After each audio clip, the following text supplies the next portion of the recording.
What's a podcast? I like your show. How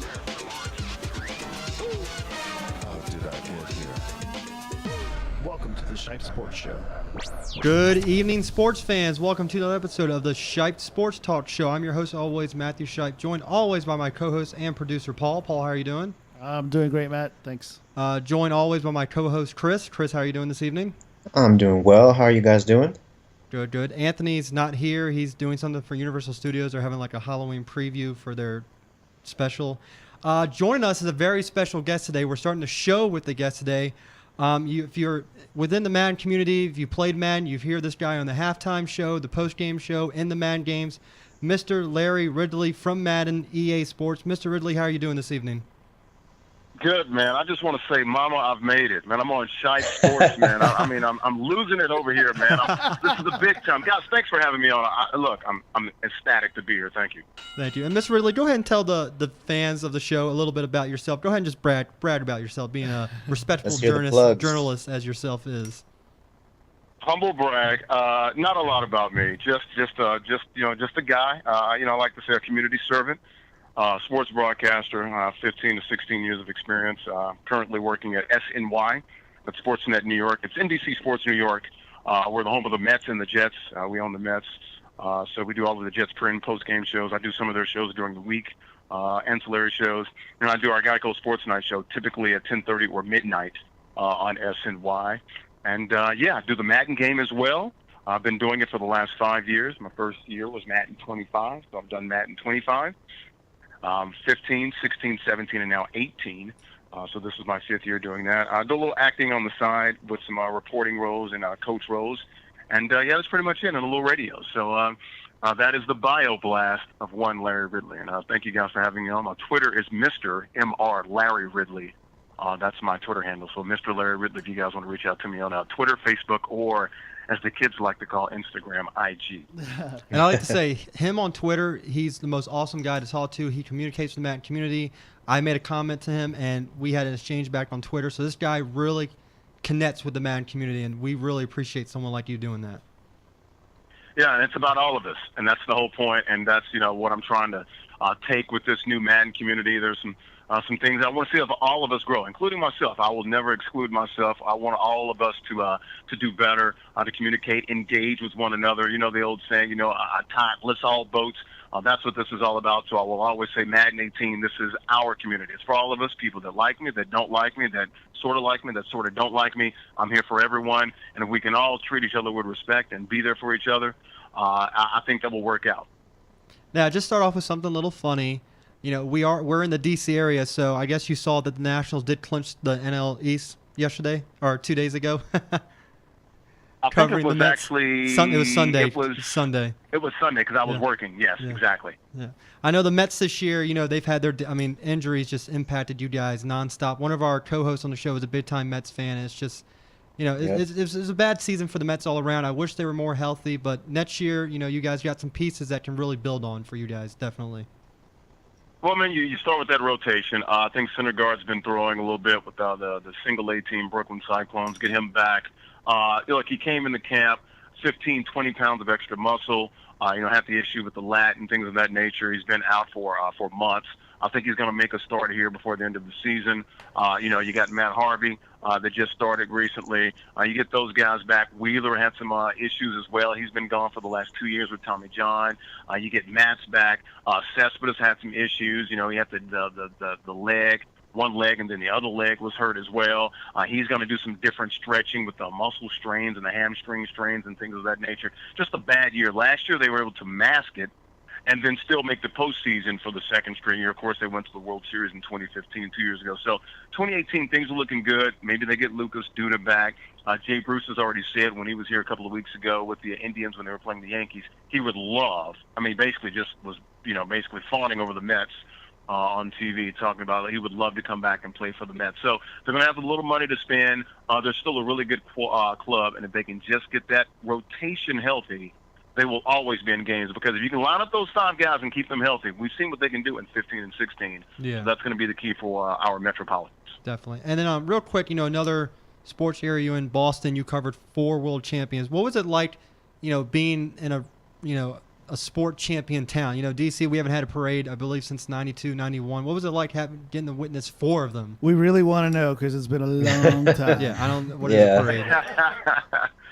Well, Boston, as you know, they call it the city of champs. It will always have a special place in my heart. My last 2 kids were born there. Look, I live in New York now, or in the New York area. I live in Jersey. But, look, there's no city in the world like New York. I mean, this is the Mecca. I want to put that out there so people will know that.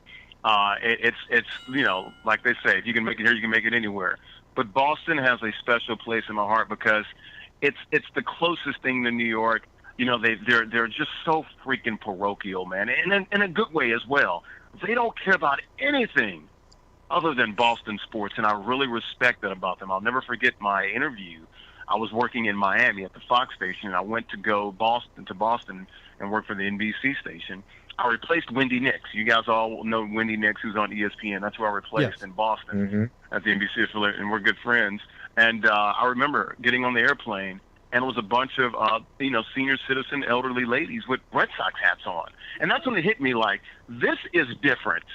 In no other city in the world when you have 80-year-old ladies on an airplane wearing old Red Sox hats, not like we're Johnny-come-lately fans. Like, no, we've been down for the cause since freaking Yaz, okay? So that's how they rolled in Boston, and I really respected that. And covering those 4 teams was just a treat. It was a highlight of my career because all 4 teams were in championships, multiple championships. Patriots, I covered 2 of their Super Bowls. Red Sox won a World Series. Bruins won a Stanley Cup final. Celtics went to 2 straight, 2 out of 3 actually, NBA finals. And I was already coming off an NBA finals with the Miami Heat. So it was a great time in Boston. Everybody was winning, the city of champs. I'll never see anything like it. And you look at these last 15 years, how many championships is that for Boston? I want to say 9. Is that right?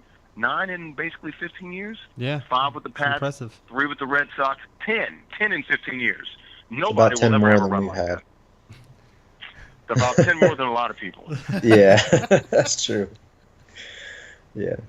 I guess one thing I want to ask you is, you know, being in Boston with all those athletes, all those different personalities, who's your most favorite person to have interviewed with? I know you put the picture of Tom Brady. We also had David Ortiz up there. The one guy that you always loved interviewing while you're up there in Boston? That's a tough one, man, because I got them all in great moments. David Ortiz was I got to know him really well, and he was, even when he was going through some of his down moments with the PED accusations, he was there. The station put me on a train. They said, go and talk to him now. Tomorrow, you're on a train, talk to him, and you're going to be live in every newscast. Get him to talk about it. He was very cordial. He set me to the side. We talked about it. I'll never forget it, Camden Yards. And the batting cage gave me a nice 3 to 4 minute interview about it. Tom Brady, every time we had a Sunday night football game, he gave me one-on-ones. That's very rare in that market, so I'll always like Tom Brady.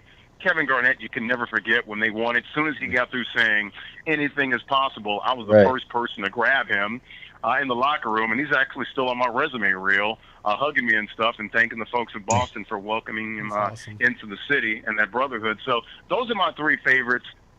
David Ortiz is always just a cool dude. Like, you want to go hang out with David Ortiz. He's got the restaurant in Boston. I mean, he wanted to fly me to Dominican Republic to do some work with his charity in the golf. He's like, dude, you can come hang with me and roll with me. I love that guy to death. KG was just intense. You know, like, you just respect the guy because he's all about his craft. He's all about that brotherhood, and he changed the culture of, the greatest basketball organization in the world with the Boston Celtics. But Tom Brady's he's just cool. He's smooth. Even when he doesn't want to do something, he knows how to say no nicely and professionally. Like, hey, what's up, Larry? Man, I can't today, man. I'll get you another time. I've got to run here. Bill's all over us or whatever. And he'll just say, sorry, bud, I can't do it, with a smile on his face. And you feel good, like, Tom Brady just told me no, but damn it, that was nice. And the funny thing is, you don't see that when you see him on the TV. He just always looks angry, except for when he tries to go for a high five and no one does it to him. But Tom Brady is the smoothest dude that you will ever come across as far as an athlete. Sounds and like I was telling Cam Newton about this a few years ago. We did a Madden tournament in Orlando back in 2014, so this was for Madden 15. And he was asking me, because, there are 2 Under Armour guys. He's like, hey, what is it about Tom? I'm like, Tom gets it. That's the difference. He's the GOAT. He gets it. He understands. He knows how to play the game with the media. He's got friends all over the place. He understands the whole, gamut of, the whole thing that you're going to deal with. Dealing with the media, dealing with fans, dealing with the coaches, dealing with the, trainers, dealing with the, management. He understands how to deal with everybody and communicate with everybody. So that was a major draw with Tom Brady. So Tom Brady probably slightly leaning Tom Brady as far as professionally, coolness, and just want to hang out and just, man, that's my guy. Like, let me call David Ortiz. Like, I would, call him and text him, and I'd see him when he came to Tampa when I was in Orlando, and he'd holler at me and just hanging out, David Ortiz, but just, being just, real, authentic, on the basketball court. I'm here. I'm not, I'm not changing for anybody. That would be Casey. So that'd be my top 3 guys. And Shaq, just because I worked with him in Miami, he lived in Orlando, he'd be on that list too. Shaq is like just a ball of fun. And I remember when he got to Boston, he said, he's like, "Where's Larry at?" "There he is. Man, I'll throw you in the Charles River." I mean, just stuff like that, just looking folks out, talking crazy, talking mess. And he can get away with it because when he talks mess or he cracks a joke about you, what are you going to do? Do 73 pounds. You're not doing nothing to Shaq. No. Not So at I won't all. take too much more of your time. Let's get to the main thing, Madden 18. First off, one of my buddy James, he plays Madden. He wants to vouch for you to go to the play-by-play booth for Madden next year. So he said Larry Ridley for the play-by-play for Madden next year. Yeah, so he wants you off the halftime and into the booth. Well, we have a good staff now. We have a good it's group. great. Charles David does a great job. Brandon does a good job. And all 3 of us, we were featured on ESPN last year when Madden 17 came out. So I'm having a blast working with those guys. They live in Orlando. I do not anymore, so I have to parachute in. Usually in January and February, I fly down there 2 or 3 times, and I do my spiel, and we take it from there. But those guys are great. So I've got my little niche. I do pregame, halftime, and I do the gauntlet and draft champions, and that's what I do. And I'm pleased and blessed to do it, and look forward to working with Madden and Madden 19. It's already that time. We're already starting to talk about it. Wow. Now, real quick for the Madden, they update their commentary. How often do these guys have to go in and do the voice? Because now, with starting last year, they update it every week. So are these guys, after every week of the season, they're going right in and doing more voiceovers? Yeah, it's the same deal. If I'm not mistaken, it's usually 2 or 3 days a week they're there. Charles lives in the Orlando area, and I know Brandon's there a lot as well. So that was their goal, and they've achieved that. They've done some great things, and they've had great broadcasters. Phil Simms, who was on the Twitter when we were having a little Twitter battle with the Madden crowd and our community and Problem Right a couple of weeks ago, and dealing with Eric and he was in it. So so he's the guy that I've worked with, and that's just he's a great guy. Him and Jim Nance as well. So now they got this crew, and it's another great crew, and these guys know what they're doing as far as bringing in high quality, professional, credentialed broadcasters and journalists. Definitely. We're joined by Larry Ridley, Madden 18 pregame, halftime, postgame hosts, and also respective journalists. Now let's get to the big thing today. Your comments 2 weeks ago at the New York event about the new Go to Madden, and personally, I want to tend to agree with you, and I said it on the Twitter that Jimbo, 4 in a row now, he's taken over as the top dog of Madden, and we've seen this before in sports in terms of GOAT. Let's go with golf. Nicholas Tiger, and then what happened when Spieth started winning? He was considered the new GOAT. So this happens in sports, and it's happening in esports. There's a new guy coming along winning, and he's starting to be considered the GOAT, just like we can go with basketball. Jordan, LeBron. So it does happen, and it's just the backlash I think you got on Madden wasn't unfair. Was unfair because I feel like it's your opinion, and these people were getting mad about it because they're only used to seeing that specific player play for like the last 10 years, whereas Jimbo, 2015 was his first year, and look at him already. I mean, what he's done 2 years, most people haven't done in the past 10 years. So what were your thoughts into making that comment? Well, it was our Compete Forever event. Compete Forever, we had our Madden 18 NYC Fall Kickoff here. It was the first sanctioned Madden tournament here for the year. We've done this 4 or 5 times now. We were the first sanctioned event last year, the first ever sanctioned Madden event. So Kevin Mamozet, my partner in crime, man, who's been in the Madden community and the Madden scene for years. So he does a great job as far as working with me and being tournament organizers. We had a great event. We had 125 guys. That's the max you can get from EA. I think you have 120. We had 125. That was the biggest. It was a record-breaking thing. We did a great job that weekend. It's something that we're very, very proud of, and we're going to let people know how proud we are of the Madden community for showing up and showing out. All of those players showing up over 2 days. It was a great event here in New York City. Now back to the situation at hand. We had the end of the stream, at the end of the broadcast, Michael Skimbo had won again, like you said, another victory in a row. He's actually 3-0 against Eric Problem Wright. He's 3-0 against Eric Wright. Dubby and Rico were on the broadcast with me. I'm not going to talk about them, but it was thrown out there about, hey, new GOAT stuff. And Rico asked me, do you agree? And I'm like, well, yeah, I do agree that he is the new GOAT. But then I really quickly pivoted because GOAT, I will give them credit. GOAT is the greatest of all time. Eric is the greatest Madden player ever when you look at his accomplishments over a period of time. And yes, he is. He's won a lot, and he's done some great things for the game. But he ain't the only daggone Madden player out there. He's not the only great Madden player out there. And right now, Skimbo is better. And that's what I said, and I'm not going to back down from that. That's a professional opinion coming from a credentialed journalist that knows what the hell he's talking about. I think Skimbo is better now. Now, with that being said, if you are the GOAT, greatest of all time, and I've seen GOATs up close in real life, since we're mimicking life in this video game. Tom Brady. The greatest of all time, Tom Brady. I saw it. You guys know, I was in New England for 6 years. The Pacers won the Super Bowl in the 2004 season, February of 2005. They went 9 years without winning. What do you think Brady and those guys heard every year? Like, yeah, you guys are good. When's the last time you won? In New England, they don't care about winning regular season games, division games, getting to the AFC Championship. If you don't win a Super Bowl, it doesn't matter. Super Bowl or bust. So if you're definitely. the greatest, exactly. If you're the greatest, you need to win now. So what did Brady finally do, and the Patriots finally do? They've won 2 of the last 3. That is GOAT status. Michael Jordan, Isaiah Thomas, the Pistons coming along. These new crop of guys come along. The Lakers are coming along. All these other teams are coming along. What did Jordan do? He embraced that challenge. You want to bring these young pucks towards me? I'm going to win, and I'll go 6-0 in the finals, and I will win right now. People talk about what he did with the Wizards. I'm like, dude, you guys forget he hit that shot over Brian Russell, left the hand in the air, walked off, and didn't play for 3 years. Then he came back in that last year or two with the Wizards. That doesn't count because he was already gone for 3 years. He was already old. So look, Tiger did it until he had his. Tiger did it until he had his issues in Orlando. We all remember those and know what those were. So he was doing it, and he would say, hey, bring on all comers. I'm not going anywhere. This is what GOATs do. They win all the time. Ali won in all classes and all ages, all years. Young, middle age, old. Ask all the guys that he knocked out. Ask Foreman. Ask all these guys that he knocked out when he probably should have lost. He took on all comers and won in every different era. That's all I'm asking. Eric, if you're the greatest, win now. Because he hasn't won in, 4 or 5 years?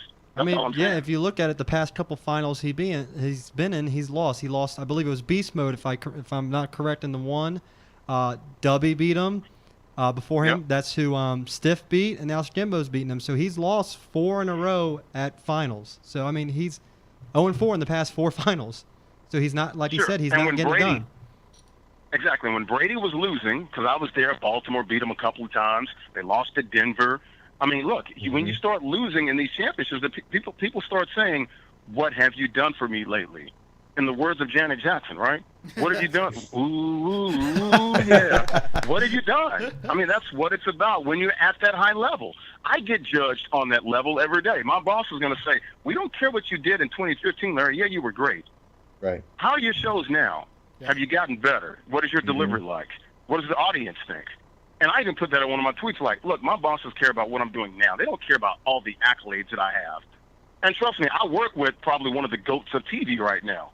He's in our family at NBC. Matt Lauer, right? He's the highest paid guy I think we have at NBC right now, if I'm not mistaken. Yep. He's kind of like the GOAT of broadcasting. He has to bring it every day and every year, too, or he's not getting his little 10 to 15 or 20 million bucks. That's how it works when you're at the very, very top. Deal with it. Yeah, look at LeBron. He's losing finals and his little GOAT talk that he had when he was with Miami, it's slowly starting to go away. It's really, Right. you don't hear much about LeBron being the GOAT as much as you did when he was winning the finals. Now that he's starting to lose, with the Warriors coming up, it's back to Jordan again.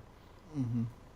So Yeah, it's 3 and 5. That's it. People look at it and they look. And LeBron's, I think he's a great guy. He does great for the community. He does a lot as far as reaching out with children and all of the, the just the work that he does. You can't knock the man. But when you want to say GOAT, there can only be one, and right now that's Jordan, because Jordan was 6-0. You look at all the accolades. I have a closet full of Jordans in my closet, not because of anything other than the fact that the guy is really good and he marketed himself very well, and his shoe is freaking hot. That's what I want, because I've got goats on my feet. So that's what it is. Look, I want to see these guys go at it. Let's put this on the record. I want to see Dubby. I want to see Skimbo. I want to see Eric Wright. I want to see all of them go at it. It makes the game better. And for you to sit there and say, hey, what does Larry Ridley know, and blah, blah, blah, he's an effing idiot, I thought that was out of bounds, because now you're attacking my character. Notice I've never attacked anyone's character. I want to notice the person who called him that critique. idiot has only ever won championship. I'm going to make that point to that Oh, yeah? person that said that. He knows who he is. Yeah. Yeah, well, and not only that, it's a professional critique, and then you got his fans, and God bless him. I'll tell Mo and these guys, look, I still love you guys. I understand you're going to roll with this guy, but you're talking to a guy that played Division I football, that has covered the NFL for 17 years, that is a professional sportscaster on a professional sports network that's worked in 6 or 7 different markets. You can't tell me I don't know the Madden game, because first of all, the video game is a true representation of real life football. It's like saying, the guys that I work with on the Jet shows, or any of these other NFL players, like Amon Green I did our, tournament with in April. Amon Green knows more football than Eric Wright or myself will ever forget. So just because he's not great at Madden like you doesn't mean he doesn't know the game. He can look at it. Trust me, I know coverages. I know what a quarterback should be looking at when he's under center. He better be looking at the Mike linebacker, and I want to know the center of the field. Is the middle of the field open or closed? Because those are the NFL quarterbacks that I played with. That's what they were looking at, and that's what we were coached to do at a Division I program. So that'd be Kelly Holcomb and Jonathan Quinn. So when you're looking at the middle of the field, where's the safeties? Middle of the field, open or closed, Mike linebacker. Those are 2 things I want you guys to take from this. If you really know offense, that's what you want to know first. There you go. Take that from a guy that freaking knows and plays.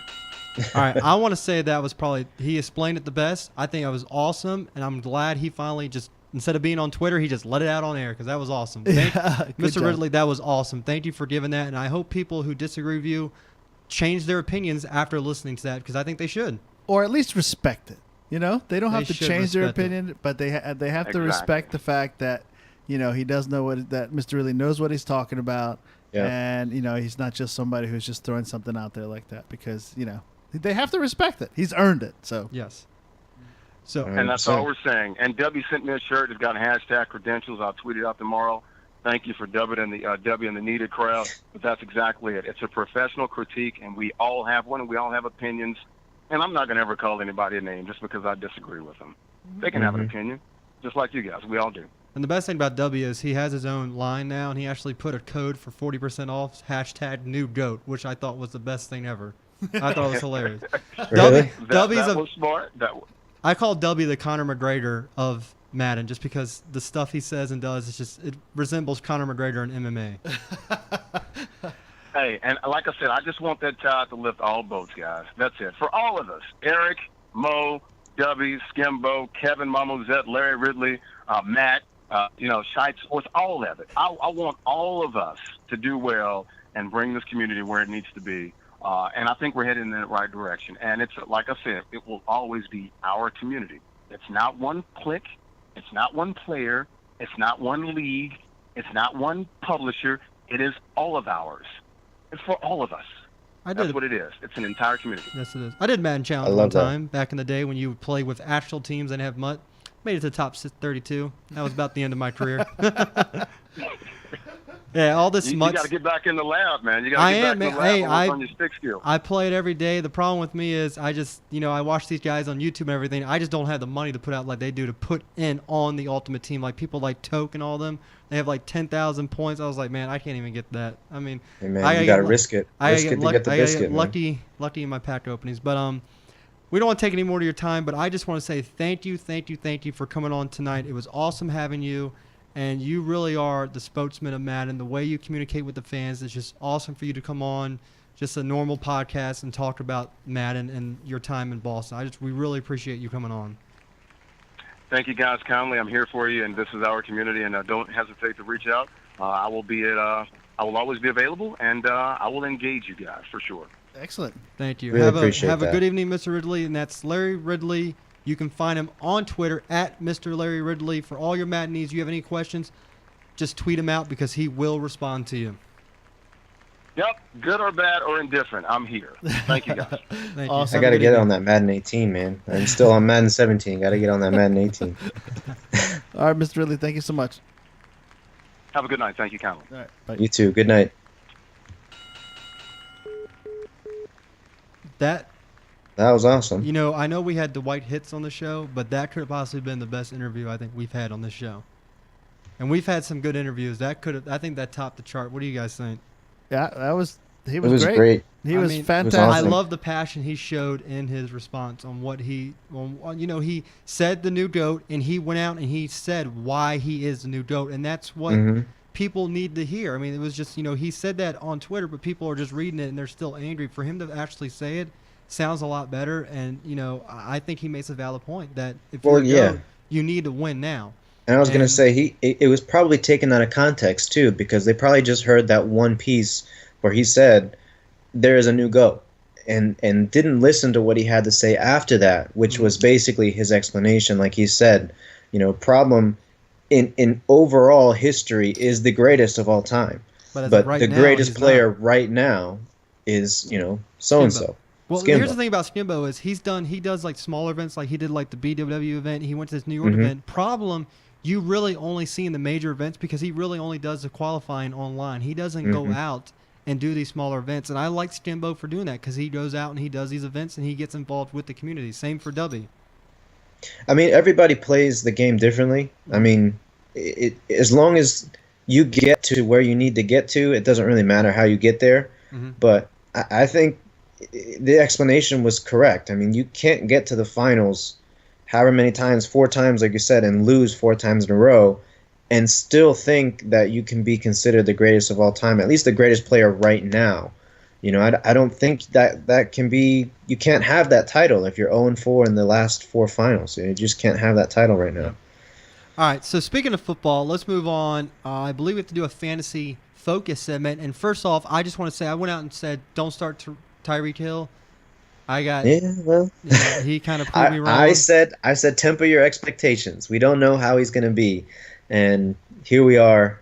Probably I had him on my bench, so I still won. I still went 7-0 this week. I did say don't start the Indianapolis quarterback, and that actually turned out to be pretty good.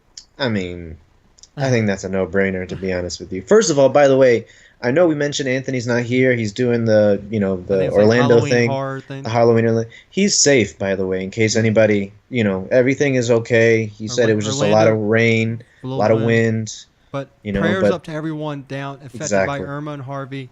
He got it easy. There's tons of donations you can do. I think J.J. Watt's up to over 30 million now. So if you want to help out, look online, look at the Red Cross, do what you can to do, and help out. Yeah, so I just thought I'd throw that in there because, we didn't really mention that. But he's good, and definitely sending our thoughts and prayers to those that, for some reason, weren't able to get to safety and didn't make it. Also, by the way, I said don't start Leonard Fournette, and he had 100 yards and a touchdown. So, just F me, right? Right. I'm an idiot. All right, let's get to week 2. Start him and sit him. We'll just make this quick, I guess, right? Yeah, we'll start with quarterbacks. My start for the week. Oh, boy, I'm looking at it right now. Chris, you got to start yet? I'm going to go with Derek Carr. I mean, I think that he's starting off hot, and unfortunately it looks like Amari Cooper was just changed to questionable, but he seems like he's still going to be a good bet to play. And against the New York Jets defense, that's just not where they were a couple years ago. So I think that he could definitely take advantage of that defense, especially if they allowed Tyrod Taylor to get, 18 or 20 points on him. I think Derek Carr is a better quarterback than Tyrod Taylor. So I think he can do a lot more damage to that defense. I'm going to go with Tom Brady. Going against New Orleans, who had Sam Bradford put up crazy numbers against them. Yep. And I think last week was just, I think it was like we said, Tom Brady right now is the GOAT, and if he is the GOAT, he's going to come back and have a good game. So I'm going to go start Tom Brady. And did you said you sit him or no? What, me? Yeah, did you do your sit him? No, I didn't. I just did start him. I didn't. Oh, my sit this week. Whoever's starting for the Colts again. You can't do that, man. Why not? You can't do that. Why not? All right. Tell me why not. All right. That's fine. You can do that. And they're playing against the Cardinals. Let's see. Patrick Peterson may put 2 back. I'm going to go with kind of also maybe a no-brainer, but Deshaun Kaiser. He didn't actually start for the Houston Texans, but he did end up finishing the game. Who are you talking about right now? What?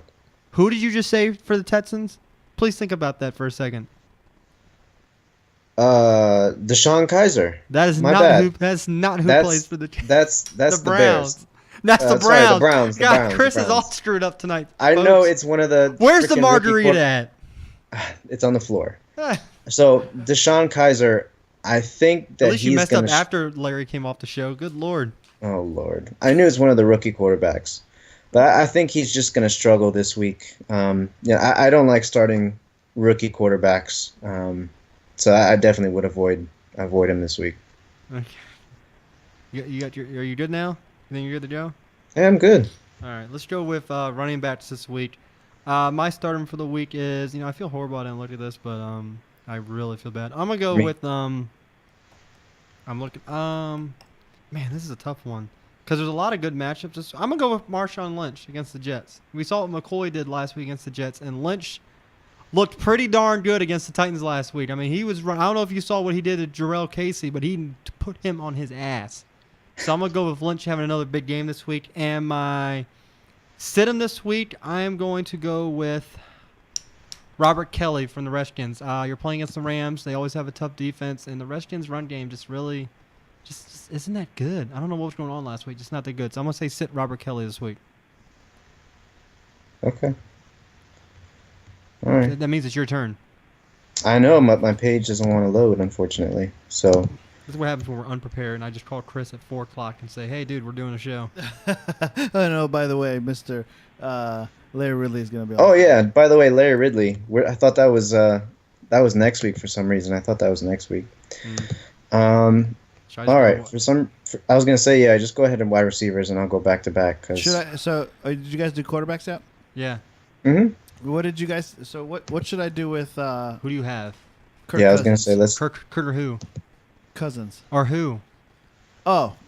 Like, do you have another option? Gotcha. Yeah, I do. I don't remember what it is, so let me find out. I'll get back to you. I don't know about Cousins right now. I mean, we got to see. I mean, it's a tough matchup this week. I mean, the Rams definitely looked a lot better than they did last year. So. Oh, I know my wide receivers. Well, Rams are gonna be tough. Oh yeah, go ahead. Sorry. No, go ahead. I'm sorry. I just remember it just clicked in my head after looking at the matchup. Oh, you want me to go? I feel rude. Go ahead. No. No. I have to look it up. My starting this week is going to be Julio Jones against the Green Bay defense. We saw what they did last week in the NFC title game. They torched them, and I think Julio's going to have another big game. And my sit-em this week is going to be... I'm looking right now. You know what? I'm going to go with... I can't say Kevin White because he broke his collarbone again. God, dude. Any Bears wide receiver. Dude, what is going on with what is going on with Kevin White, period? I'm going to say, you know what? AJ Green. Until we can see what Andy Dalton can do, I'm going to say sit AJ Green until Andy Dalton proves himself. He threw 4 picks last week. You're going against Houston's defense. They didn't look too good last week. I think he already proved himself. What? How? 4 picks? No, Andy Dalton threw 4 picks, but he has to have a good bounce back week, or AJ Green's value is just going to keep going down. Chris, now do you have running back and wide receivers? I have running backs. For finally the page freaking loaded. That's good. So this week for my start, I'm gonna go with Ty Montgomery since you already went with Marshawn Lynch. I think Ty Montgomery is definitely someone that, was picked up probably as a running back too, but being on such a high-powered offense week in and week out, he has the ability. He probably has a floor of running back two and a ceiling of RB1 top 10 running back performances pretty much every week, especially in PPR formats. He can play. Obviously, he was a wide receiver, so he can catch the ball. And the Falcons' defense we saw last week is vulnerable. I mean, they gave up a ton of yardage and points to the running backs last week, so I think Ty Montgomery is going to have a decent game. A good game. At worst, RB2 numbers. Right. In terms of Sidham, probably somebody you guys picked up over the waiver wire, and that's Tariq Cohen, the backup running back for the Bears. I didn't pick him up. Well, a lot of people did. I mean, he was probably one of the top 2 added running backs, I think, behind one of the Cardinals running backs or the guy that I picked up, Buck Allen from the Ravens. But I think Tariq Cohen, he had a freakish game against a team that might be suffering from a Super Bowl hangover. He's not the starter. I mean, I know they split snaps pretty much. It wasn't 50-50, but it was like 60-40 kind of thing. But he is not the goal line back. He's not necessarily the workhorse. He's going to come in to spell Howard, and basically, he'll be lucky to get the same numbers he did last week. So I think he's reliable maybe as a flex. If it's a PPR format, he'll probably catch 3 or 4 balls here and there, but he's not going to be a weekly starter. Okay. That's for sure. Okay, I found mine. Are you guys sorry? Oh, the quarterbacks? Yeah, go ahead. Yeah. Oh, yeah, go ahead. All right, so I have Jay Cutler. There's my backup. Ooh. No, just start Kurt. Yeah. You're better off with Cousins. I'm serious. We didn't get to see what he could, and he's facing against a pretty good not Buccaneers. I'm thinking Rams. The game last week. Well, Kurt's facing against the Rams. Kurt. Did I say his name right? Kurt? Yes. There's people that say Kurt. Yeah. Or Bruce Allen that can't say his own quarterback's name right. How disgraceful is that? That's so bad. All right, so I'll start Kurt. It was on purpose. Kirk. And then I have what's the deal with Adrian Peterson? I had him as my flex. No, not until he Definitely shows he don't can start him. No, I'm thinking he played 9 snaps. And he didn't look too happy either. I'm gonna replace him with Jay Ajayi. Yes. 7+. He's definitely got he's definitely got a much better chance of scoring than Adrian Peterson. So your wide receivers, Chris, or did I totally just whip on missing that? No. I didn't go to wide receivers. Wide receivers this week, I think I'm going to go with the person you said that we should bench last week, and this Tyreek Hill. I think he's just too much of a threat to not play him week in and week out. All you got to do is give him the ball, and he can turn it into a 60-yard touchdown. I think this is his 3rd or 4th game in a row with at least a 50-yard score. So Tyreek Hill against the Philadelphia Eagles defense that is not that their DBs aren't as strong as their front 7, I would say. So I think their defense is vulnerable there. In terms of Sidham, this is another tough one. I was going to say Alshon Jeffrey. He did not have a really good game against Josh Norman. I think he caught 3 balls or so. He did catch a 2-point conversion, but really, again, I think he's going to have another tough go-ahead this week against the Kansas City Chiefs defense. Obviously, the Patriots did score. They did put points up on that defense, but I think Andy Reid is going to get that defense back up to where they were before in terms of an elite defense. And I don't know if Carson Wentz and Alshon Jeffrey have that connection yet. So until they start clicking, I think he's a bench right now. Okay. All right, so let's move over to... First off, before we talk the Redskins, congratulations to the Washington Nationals. NL East Division champs again. I think it's, 3 out of the last 5 years, something like that? Yeah, good for them. So another but they need to win in the postseason, or I'm still not going to be happy. Are they going to be considered another Washington Capitals? I was going to say it's just like the Capitals. I don't even care if they don't even make it to the World Series. Just make it to the NL East. To the NL Championship. That's all I want. I don't even care if you don't win the World Series. Also, congratulations. Congratulations are in order for Rafael Nadal and Sloane Stephens for winning the U.S. Open. Sloane Stephens couldn't even walk 3 months ago, and she came back and won. How awesome is that? She couldn't walk. Right. She was doing golf drills in a wheelchair. I was going to say, what did you think about the fact that the Final Four for the women's side were all USA players. What did you think about that? Did you see that? Did you notice that? Dude, to be honest, I was so tuned out of the U.S. Open because Right. the NFL started. So Oh, trust me, I know. I didn't really pay Back in my attention head. until it was the Good for semifinals. USA. Really, Now, can we just get a man that can win something, and I'll be happy. We needed that. we should just be happy that an American won right now, I've been whether it happy was for- I've regardless been of. happy, been happy for the last 20 years because we had Venus and Serena, so it didn't really Right. matter. And I was gonna say honestly, they're lucky that Serena's, she a had her baby. baby. Yeah. With the guy who lives in D.C. and is the creator of Reddit, by the way. Oh, I didn't know that. That's Yes, cool. he was the founder of Reddit. So let's move back to the NFL. He doesn't have a lot of money, like not at all. Yeah. I bet he doesn't. Not really. Okay, let's talk skins. Lose the opener 30-17. First off, that wasn't a fumble. That was an incomplete to finish the game. That was the worst definitely. call I've ever seen. A lot of times I give them the benefit of the doubt. I give the refs the benefit of the Not doubt, that but one. they saw the same replays that You we see did. the ref. and You see the guy it bat the clearly ball went down. forward. Right. anyway, it okay, went well- out of his hands, and then it was batted down. Well, let's talk about Cousins. 23 for 40, 240, a touchdown. The one lonely interception is probably what cost him the game. And then, like I said, he had the most rushing yards, 2 for 30 yards, which is bad. Chris Thompson had the most receiving yards, which your running back should not have, unless they just have him down. Okay, no, he didn't because he had the touchdown. But that's Yahoo puts, if you have a touchdown, they put you ahead of everyone else. So it doesn't make any sense to me. But 12 prior, 6 catches, 66 yards. Okay, sits. That's weird. No wonder they didn't win. But I don't care if it was a penalty. He's got to catch that one ball in the touchdown. Obviously, he would have came back. That was bad. That did not look good because that literally went right through his hands. Like I said, wouldn't have counted. You still got to catch that ball. I mean, he came out and said it. He said, "This loss is on me." And although I don't agree with that statement, it's, if he caught that, it wouldn't have been, who knows what the outcome of the game would have been. But he knows that Wouldn't he matter. It needs was a to do penalty. better. But I'm just saying, in general, he did not perform as a true, number one wide receiver one should. I mean, You wanna know he why had they some lost? plays. Go ahead. No, go ahead. I'll let you finish, and then I was just going to why say they he had lost. some plays where him and Kirk Cousins just weren't on the same page, and it's just because he's on a new team. I understand it's going to take some time to get that chemistry going, but I would prefer to see Kirk Cousins work on that in practice, not in game. I mean, you have other receivers that you have that chemistry, that rapport with, in terms of Jordan Reed, Jamison Crowder. I was really disappointed in Jamison Crowder's, Where's Dotson output. at? I thought he was healthy. He didn't even see that- the field. Where That was was going to he? be another thing I was going to mention. Ryan is I'm not Grant? sure where Ryan wide Grant's receiver horrible. one was.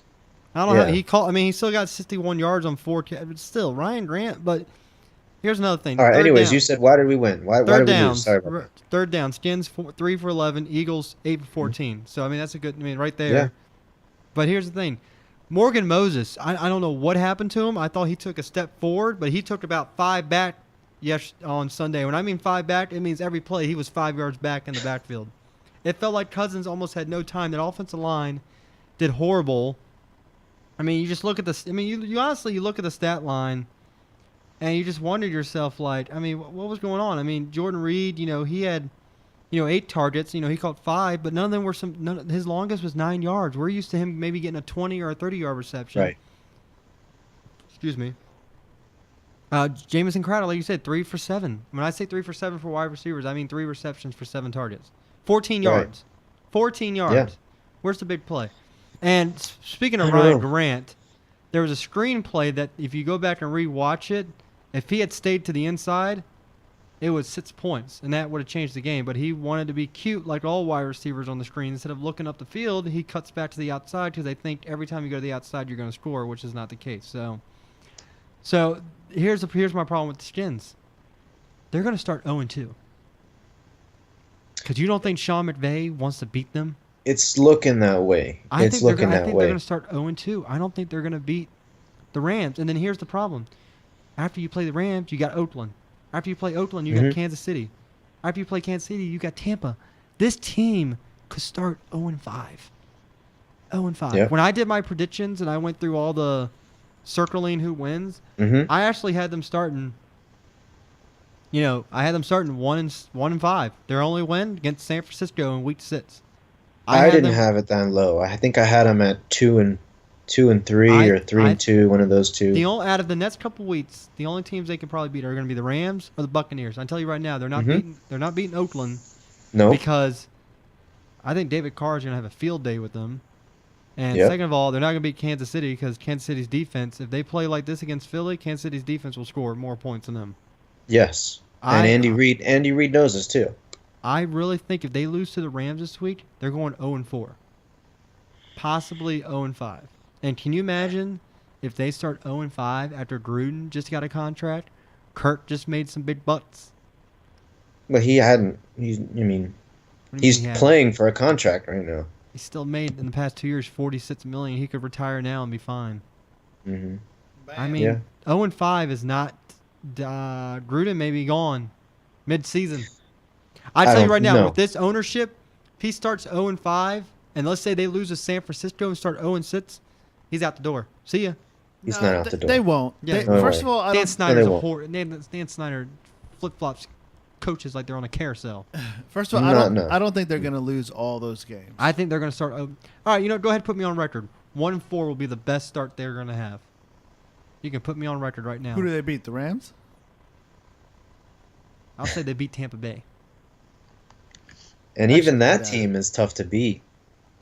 Well, They they've just had- added Deshaun Jackson. Well, they've already got actually, a Deshaun stellar. may go. You know what, man? If they lose this week, it may be. You know what? Here, how about this? Don't Hold do on, it. I'll do this. If they Paul win said, this, "Don't if they do it." win this week, 1-4. If they lose this week, 0-5. Wow. All right. And then they get to play the San Francisco and the Colts, so they can lick their wounds 2 weeks in a row. But if they lose this week, 0-5 And that's if the start for Colts don't Skins. have. Andrew Luck. And that's if the Colts don't have Andrew Luck back. So here it is on record. See, who knows? Win this week 1-4, lose this week 0-5. Because if they can beat either of those other 3 teams, I'll be surprised. Jose man. in the chat says, but that O-line. I think maybe he might have been talking about something. No, the O-line for the Skins. I mentioned that. Their O-line sucked. It was Mhm. horrible this past week. I don't know where it was. I mean, that's been our biggest problem for a lot of years. It's not just this year. That's Yeah. for sure. This is what I think. I think they're going to find themselves this week. They're just going to, they're going to work need to. extra hard in practice, and they're going to click. They're going to click against the Rams, and they're going to pull off the win. And Cousins is going to make me a lot of points on my fantasy team. No, he's not. Yes, he is. And their secondary on the first touchdown. Actually, not even the secondary. Can they run some tackle drills? Because Carson Wentz is like Michael Vick out there. Especially on that first touchdown. He's dodged 3 tackles. He should have been sacked. Yeah, you got to wrap He up. literally looked like That's Michael the Vick number out one thing. there. They couldn't tackle anyone. Nelson Aguilar, who everyone wrote off as probably being cut until they traded Jordan Matthews, was wide open. He just sat there and was like, cool, let me do a backpedal like Deshaun Jackson. This team is going to end up missing Deshaun and Pierre. I think the one person they should have re-signed was probably Pierre because he's the only guy that you can count on a 3-8 and a 3-7 to get the first down. Yeah. So this team has a lot of work to do, and like I said, if they lose this week, they're going to start 0-5. Well, I hope not. And I think any given Sunday. That's Good movie. that's all I got to say. Any given Sunday. Good movie. So I don't think we're going to start 0-5 or 1-4, but I think we'll end up being right around 2-3. So 2-3 or 3-2 at the best. If you don't mind, we'll jump ship to my team real quick. Just to talk about the Titans real quick. Lost by 10 to a tough team, and some people can say Oakland is probably a top 3 team in the conference, maybe the second best behind New England, because they looked like it because Steelers didn't look too hot, and everyone started Le'Veon Bell, including me. I didn't panic because he didn't play all of preseason. This is basically his preseason game. This is what Right. this was. This is his warm up. This is him So- getting his feet wet. So Tennessee, real quick, David Carr, Tennessee's secondary looked horrendous again, like we all thought they were going to. But Mariota, Mariota shouldn't have to pass the ball 41 times. He's between the 30, 35 range. That's what you want Mariota to do, use the rest of his feet. But the big thing for the game was the running game was not there. DeMarco, 44 yards on 12 carries. Henry, 25 on 6. Mariota, 3 on 20, 26 for 3. So the run game was not as good as it was in the preseason. Delaney Walker. But I tell you what, for receiving, Corey Davis looked pretty damn good for the Titans. I don't know if you saw the one catch he made on the sidelines. That was a pretty I was gonna say, I think I heard something that each of the top 3 or 4 receivers got at least 7 targets. Is that right? Delaney had 9, Matthews 9, uh, Davis 10. Davis went 6 for 10 for 69. Matthews 5 for 9, 71, and Delaney Walker 7 for 9, 76 yards. All of them had a reception that was over 20 yards. But Yeah. I mean, the receiving. I mean, the only thing was Eric Decker 3 for 8 for 10 yards. I didn't really get. Obviously they don't have the game on in the area, so I didn't see what kind of passes there were. But Corey Davis looked like, with not playing the whole preseason, looked pretty good, and looks like this could be the guy that Tennessee's been looking for in the draft. But they just have to improve. They go in week 2 against Jacksonville. Jacksonville. Their defense was great, against the Houston Texans, but really the quarterback for the Texans, Tom Savage, looked like a backup. Yeah. And that's what he is. Whenever you have to replace your starter with a rookie, that's not too good. So I'm really not concerned this week. Everyone's like, Jaguars defense, blah, blah. You're playing against a backup quarterback. Everyone looks like that. Look at the Rams last week. I mean, they pulverized that back. I mean, their defense scored more than I believe was like 7 teams in the lead. But here's the thing with Tennessee. Same for the Redskins. They have to win this week because after that they have Seattle, Houston, and Miami. So it's like this is also a must-win game because we're looking at an 0-3 start. But Seattle right now, will segue to them. Their offensive line looked like some dirt. Yeah. I mean, Russell Wilson was running for his life. Running for his life everywhere.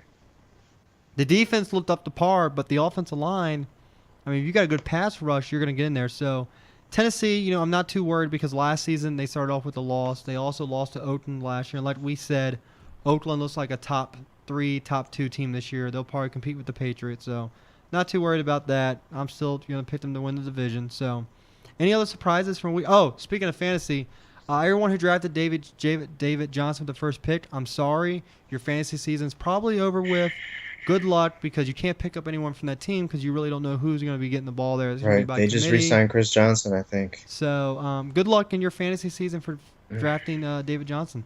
That hurts, man. I don't have him, but I feel for you. That's why I had the number 1 pick in Paul's league, and I took Bell because I trust. Not that I didn't know David would get hurt. I just trust Bell a lot more because Bell would have been the number 1 guy last year if he didn't miss 4 games. Yeah, well. What else it could have happened to anybody, honestly. So what else stood out for you for week 1? Besides, I think we both can agree Cincinnati putting a big fat stinker on the board, but maybe New Orleans. That was very surprising. What about New Orleans? Well, yeah, definitely. I didn't think that game was going to be necessarily such a blowout. First of all, big ups to Stephon Diggs. Terp Maryland boy. Going out there and speaking of Maryland. 2-0, oh, baby. Yeah, 2-0. 2-0. Big wins against Texas. Texas and Towson. Killed Towson. Running game looked strong. I think there's some hype around Maryland right now. On the map. We're facing facing Anthony's school he went to in 2 weeks, UCF. I hope we crush them again. And the big thing about Maryland is the redshirt freshman killing it right now. Kasem Hill, the guy we talked about from St. John's. Their big recruit we thought would not play this year, but had to step in because Piggy tore his ACL. So how about that? So Jose says in the chat room, who would you pick up then? I think he's talking about in terms of David Johnson. Yeah, maybe. God, dude, that's a tough one because you have Ellington and then the Williams, who split the carries. So I mean, I think it's going to be a running back by committee. And the thing is, you want to say, do you pick up Chris Johnson? But did they cut him for a reason? I mean, that's the thing. It's hard to say. I don't think you can really, like you said, you can't really trust anybody from the Cardinals. I mean, you just can't. There's 3 or 4 running backs there, and we have no idea what the timeshare or split is going to be. My suggestion would be to look elsewhere. There were 2 other running backs, I think, that were really the guy from the Saints, highly sought after. The rookie from the Saints. Him too. If you want to include him, that's 3. Buck Allen from the Ravens, who I picked up in a lot of leagues, just because all my leagues I'm in is PPR format, and I think he's the one who's going to get those catches now that Danny Woodhead's out for a few weeks. The other one was Cohen from the Bears.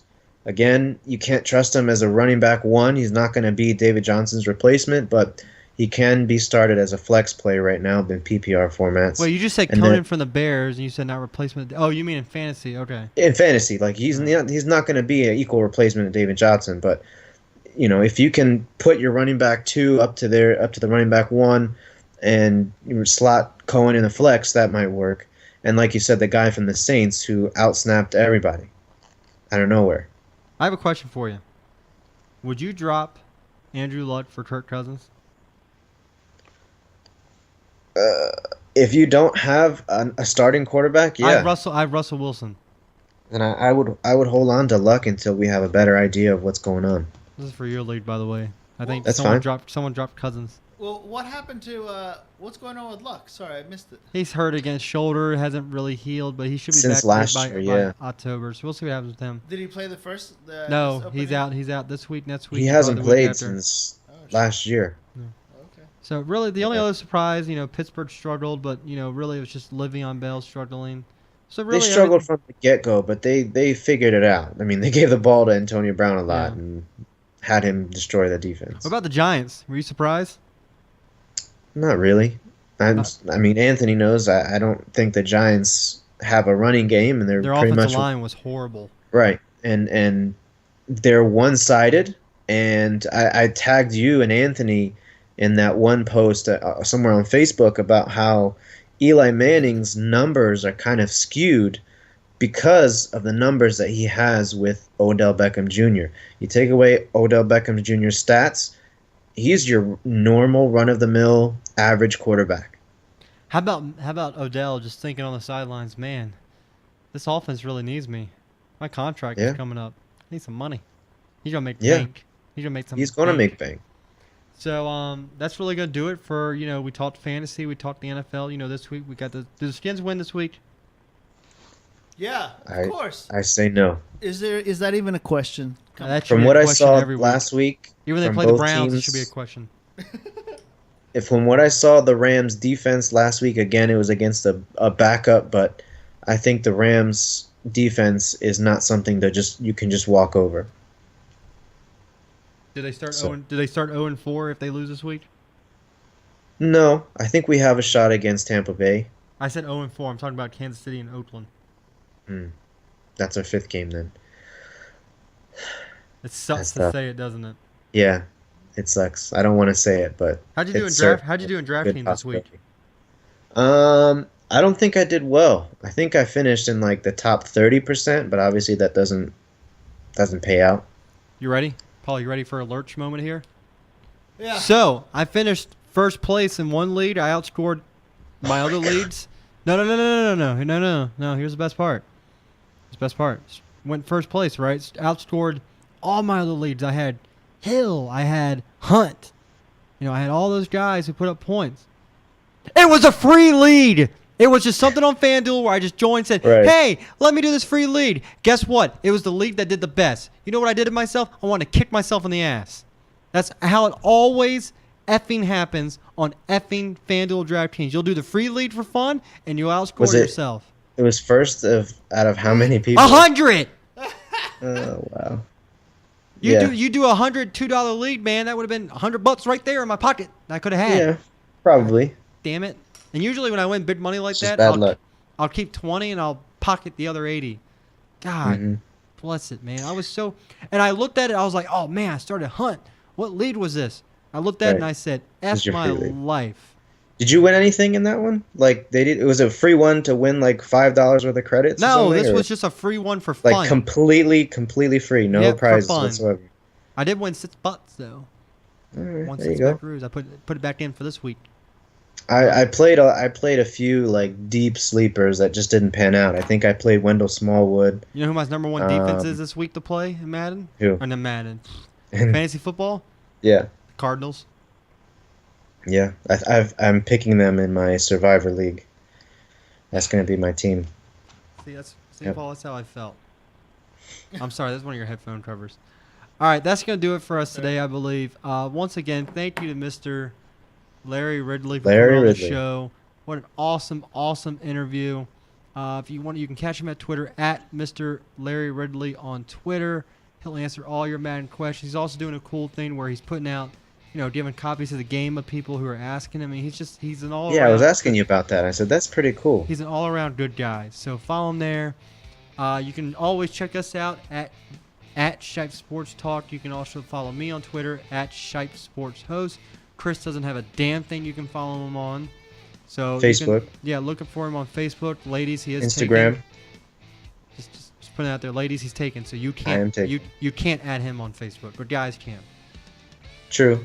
If you have any sports questions, though, you can certainly ask me on Facebook and Instagram. We'll keep them sports related. Let's hope that. You can't ask about the lingerie league. Lingerie football league. You can find us on YouTube at youtube.com/Shipe Sports Talk, Shipe Sports Talk at gmail.com, Facebook/Shipe Sports Talk. Paul, did I miss anything? No, you nailed it, man. You nailed it. And also coming soon from me, I will be starting a new Madden channel on YouTube where I'll be doing a franchise Tennessee Titan mode. It's something I'm doing different this year. You know, you see all the YouTubers do the Ultimate Team. You don't really see franchise mode. So starting, I believe, we're trying to get it set up, I guess, for next week, Paul. Yes. I've already done the preseason week 1 and 2. I'm 2-0, by the way, with the Tennessee Titans. Thank you very much. But I will be starting that. We'll be coming on YouTube, too. And I'll post it on the Shipe Sports Talk page. So if you're a big Madden fan, check that out. It'll be something cool to see how I would run the Tennessee Titans. Yeah. There's we still have to play our game. We'll set that up once Paul gets a TV down here. Yeah. Who's on tomorrow night? What's the big game tomorrow night? Thursday night? I had it up right now. I want to say it's the Green Bay and Atlanta. Houston against Cincinnati. Oh no, that's Thursday. Houston against Cincinnati. Oh God, don't tell me that. That's the tomorrow game. Jesus, that should be a fun game to watch. Brian Cushing suspended for 10 days. So yeah, 10 games. Oh, and also congratulations to the Cleveland Indians, tied the MLB record for 21 straight wins. 21. 21? Tomorrow they go for the record of 22. Do you know how impressive 21 straight wins? That means Did they win today? Yes, that's why it's 21 now. Okay, I was going to say, last I remember was 20, but that was 2 days ago. So, once again, thank you for watching. Thank you to Mr. Larry Ridley for joining the show and answering the tough question about who the GOAT of Madden is now. And that was an awesome response he gave. You got to respect it. So, for myself. Well, yeah, also say thanks to the guys in the chat. Ray, Jose. James was there. Everybody. Who else is in there? People on YouTube. Yeah, Jose. YouTube. We're going to leave Jose. He asked the question if, do you think Eli will be productive if he cannot extend plays with his feet? I think that's a good question because he can't really scramble, and if he can only stay in the pocket, that limits him to about, 3 seconds? Mm-hmm. Yeah. And like I was saying, if you take away Odell Beckham's ability to just go up and get the ball, if Eli Manning can chuck it up there, he's an average quarterback. Yeah. So. Right. So thanks again for Mr. Ridley for coming on. If you're catching the stream late, go back and watch it. It was a great interview. If you're into Madden football, if you're into just sports in general, check out the beginning of the show, and that's where the amazing interview was taking place. So, and give us a subscribe on YouTube and a like on Facebook, and that way you won't miss any more of these super awesome interviews that Matt is hooking us up with. So that is awesome. Power of Twitter. Good stuff. All right, guys. So thank you. Have a good evening, and we will see you next Wednesday or Thursday. Yes, maybe Tuesday. Next week. Sometime next week. Sometime between now and and congratulations to the BCC Barons, my school where I worked at. They won their first game last Friday. Oh, so nice! Awesome for them. 1-0. All right, 1-1. 1-1. Okay, my bad. All right, guys. Thank you. Have a good evening. Take care. I'm hungry. All right. See you guys. All right. Good night, guys. Bye. See you later, Chris. I'll call you tomorrow.